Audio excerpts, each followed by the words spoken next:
This video is about a fun, lively, and most importantly, a productive activity that you can do in an ESL writing class with students at almost any level. When we think about a writing class in which students are learning to write paragraphs or essays, we imagine students sitting at their desk writing. There's nothing wrong with students basically writing during writing class. In fact, we can't learn a skill without actually practicing it. To give variety to their writing classes and to try to stimulate students, some teachers will have students do some kind of group work, or some kind of a task that they would do with other students. Too often, though, those group tasks aren't very productive. Often one or two students do most of the writing while the others just perhaps give some verbal input. The activities provided variety to the class routine, but in the end, most of the students' writing skills were not improved. I'd like to share with you a writing activity which involves the whole class, which is a change from the usual writing class format, and most important of all, it's very productive and helps students develop their writing skills. On top of that, it's stimulating and fun for the students. This activity is an especially good one when you are working on writing descriptions of people. It can be effectively adapted to lower and higher level classes. Here is a quick summary of how it works. Later in this video, I'll explain the steps in more detail. So first, students are secretly assigned by the teacher to a classmate to describe. They write a description but do not write any name on the paper.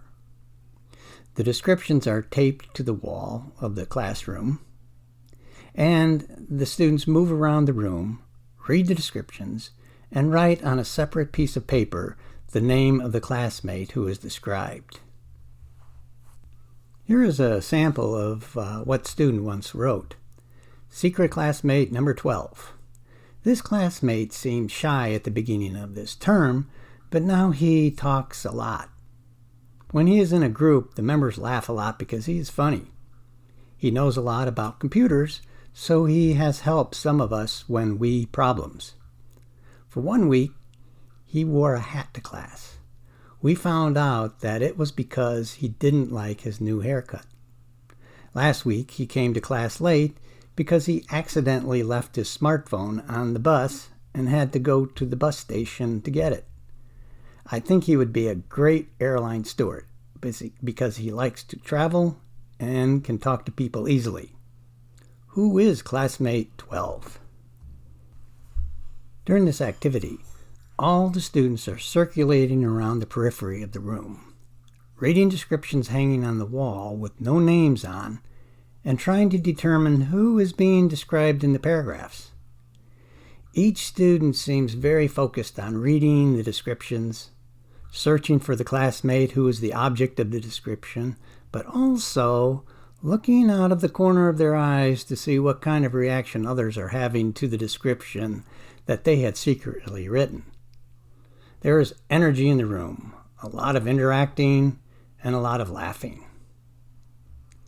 As I mentioned, there are variations to this depending on the level of the students. For lower level students, they can describe the physical appearance, for example, clothes, hair, size, etc. For students who are a bit higher, they can describe the personality, habits, backgrounds, unique characteristics or experience, or even recommend a future job for them. For this one, I tell them that they shouldn't include information that isn't well known to the other students. For example, they shouldn't write something like, "Last night she dreamed that she couldn't find our classroom." Let me explain a few more details about how to most effectively organize the activity and to give it some quality control. In the notes below, I'll give you a link to where you can read these steps and see the form that I'll be describing.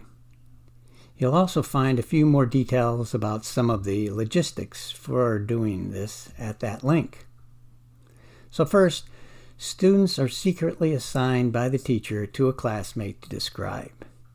This can be a bit tricky. We don't want any of the students to see who the classmates are describing. So I found this form here to work pretty well. This form has been found to be helpful for that.